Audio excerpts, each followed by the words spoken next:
Hello everyone, maths up पर आपका स्वागत है और आज का हमारा DRQ आपके स्क्रीन पर। तो इस क्वेश्चन में हमसे रिमाइंडर फाइंड करने के लिए बोला गया है और देखिए शेषफल निकालना बहुत आसान है और इम्पॉर्टेंट टॉपिक है ये पूरे नंबर सिस्टम का। तो इस तरह के क्वेश्चन एग्जाम में पूछे जाने लगे हैं और इनको हमें देखना है। चलिए करते हैं।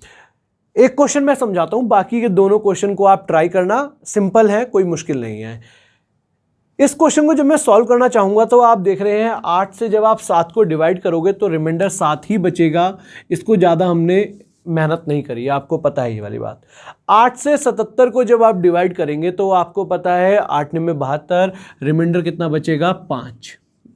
ठीक है, एक बार 8 से 777 को और डिवाइड कर दीजिए। एक बार ये काम कर दीजिए आप, इतना करने के बाद इस क्वेश्चन में कुछ नहीं बचेगा। देखिए जब आप 777 को डिवाइड करेंगे तो 8 में 72, 5 बच गया 57 और 8 से 56, फाइनल रिमाइंडर कितना बच गया 1। अब कोई यहां पर मुझे एक बात बताएगा, जैसे नेक्स्ट टर्म हमारी वो आएगी, इसमें क्या आएगी 7777 आएगी। नेक्स्ट टर्म हमारी ये आएगी। कोई बिना पेन चलाए या बिना इसको सॉल्व करे कोई मुझे बताएगा कि इसका रिमाइंडर क्या बचेगा। देखो एक बात बहुत जेन्युइन सी बात है, बहुत सिंपल सी बात है, जिसके बारे में हम पहले भी कई बार डिस्कस कर चुके हैं कि कोई भी एक नंबर है, मान लीजिए लिखा 3542 और मुझे इसको 8 से डिवाइड करके रिमाइंडर पता करना है या ये देखना है कि ये नंबर 8 से डिविजिबल है या नहीं है, तो हम लास्ट की 3 डिजिट्स को देखते हैं।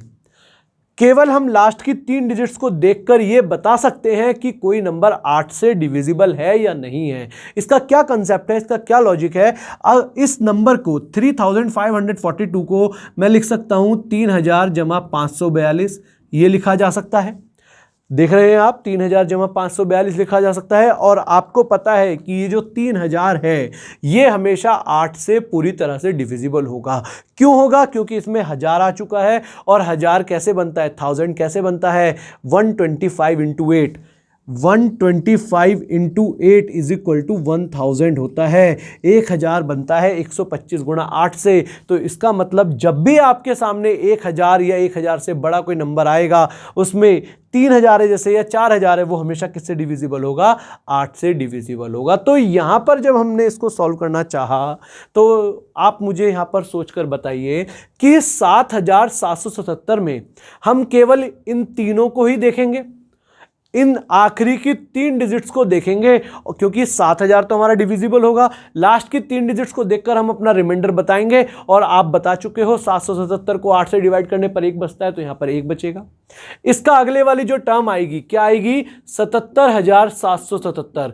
इस टर्म को भी जब आप 8 से डिवाइड करेंगे तो इसकी जरूरत नहीं है, मुझे सिर्फ लास्ट की 3 टर्म्स को डिवाइड करना है, तो रिमाइंडर कितना बचेगा 1। तो यहां से हमें एक बात क्लियर हुई कि इसके आगे जितनी भी टर्म्स होंगी, जितने भी नंबर होंगे, उन सबको 8 से डिवाइड करने पर रिमाइंडर 1 बचेगा। आपको हमने इस क्वेश्चन में क्या दिया हुआ है, 100 टर्म्स है, टोटल 100 टर्म्स है। तो पहली 2 टर्म्स का रिमाइंडर तो आ गया 12, 7 और 5 12 हो गया, पहली 2 टर्म्स का रिमाइंडर। और उसके बाद जो बाकी 98 टर्म्स हैं, 98 टर्म्स हैं, उन सब का रिमाइंडर 1 बचा। तो 1 को आप 98 बार जोड़ोगे तो कितना आ जाएगा, 98। इसका मतलब फाइनल रिमाइंडर मेरा ये आ गया 12 + 98। लेकिन क्या 12 + 98 8 से डिवाइड करने पर बच सकता है रिमाइंडर? ऑफकोर्स की बात है, बड़ा है ये तो नहीं बचेगा। तो हमें इसको दोबारा से डिवाइड करना होगा और दोबारा से डिवाइड करने के लिए आप देख रहे हैं 12 और 98 को जोड़ देंगे तो 110। 110 को जब आप 8 से डिवाइड करेंगे तो कर दीजिए, 8 8 8 30, कितना बच गया 30 और रिमाइंडर हमारा बच गया 6। ये हमारा फाइनल आंसर है। ये क्वेश्चन एग्जाम में आते हैं। जैसे नेक्स्ट क्वेश्चन, इस क्वेश्चन को अगर कोई, वैसे मुझे नहीं लगता कि आपको कोई डाउट रहा होगा, बस इतना सा ध्यान रखना था आपको इस क्वेश्चन में कि 7777 या आप ये कहिए कि कोई भी नंबर, जैसे मैं लिखा 5555 और मुझे इसको 8 से डिवाइड करना है। अगर या ये छोड़ो, कोई बहुत बड़ा नंबर होता, ये एक बहुत बड़ा नंबर होता और मुझे इसको 8 से डिवाइड करना है, तो 8 से डिवाइड करने के लिए मुझे केवल लास्ट के 3 डिजिट्स को ही मैं डिवाइड कर अपना रिमाइंडर बता सकता हूं। ठीक है, तो यहां पर जरूरी नहीं है 7 ही हो, यहां पर कुछ और नंबर भी हो सकता है। जब कुछ और नंबर होगा तो हम उसकी आखिरी की 3 डिजिट्स को देखकर अपना आंसर बता पाएंगे। तो नेक्स्ट क्वेश्चन, जैसे ये हो गया आपका, तो मैं रब कर रहा हूं इसको। नेक्स्ट क्वेश्चन आपके सामने ये रहा। चलिए ऑलमोस्ट सेम क्वेश्चन है, इसको करिए, देखिए कैसे होगा ये सॉल्व। हालांकि जो आपने लास्ट क्वेश्चन करा था बिल्कुल उसी के जैसा क्वेश्चन है ये, लेकिन यहाँ पर बस स्क्वायर लग रहा है। तो आप देख रहे हैं 8 से 7 का स्क्वायर यानी कि 49 को जब आप 8 से डिवाइड करेंगे तो रिमाइंडर 1 बचेगा, 8 से 48 होता है।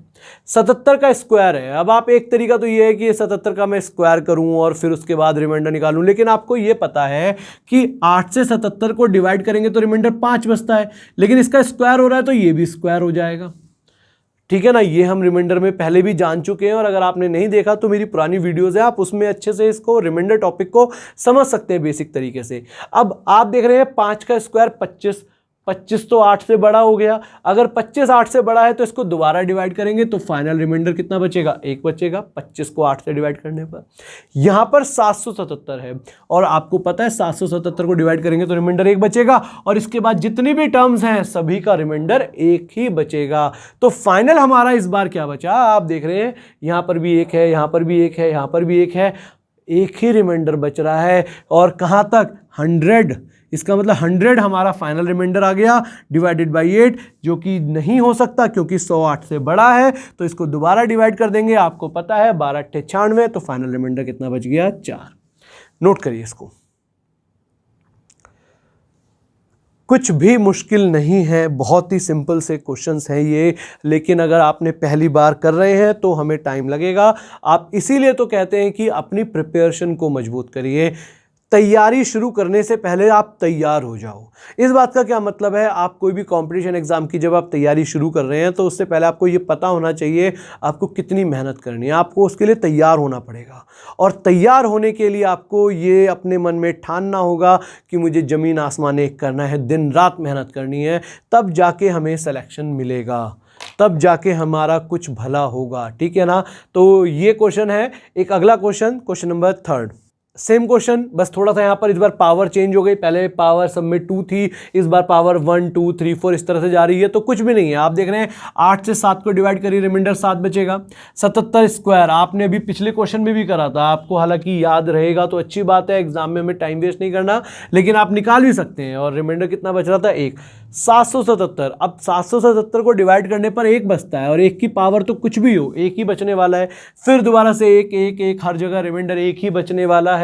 तो यहां पर हमारा जो फाइनल रिमाइंडर बचेगा, आप देख रहे हैं 7 + 99, क्योंकि 1 99 बार आएगा, 100 टर्म्स है, डिवाइडेड बाई 8। फाइनल कितना आ गया, 106/8। और 106 को जब आप 8 से डिवाइड करेंगे तो रिमाइंडर कितना बच जाएगा आपका, 2। ये हमारा फाइनल रिमाइंडर। मिलते हैं फिर नेक्स्ट वीडियो में। और हाँ, नेक्स्ट वीडियो के क्वेश्चंस आपको इस वीडियो के एंड में मिल जाने वाले हैं, आप उनको ट्राई करिए और नेक्स्ट वीडियो में उनका सॉल्यूशन मिलेगा। तो चलिए मिलते हैं फिर नेक्स्ट वीडियो में। Thank you very much.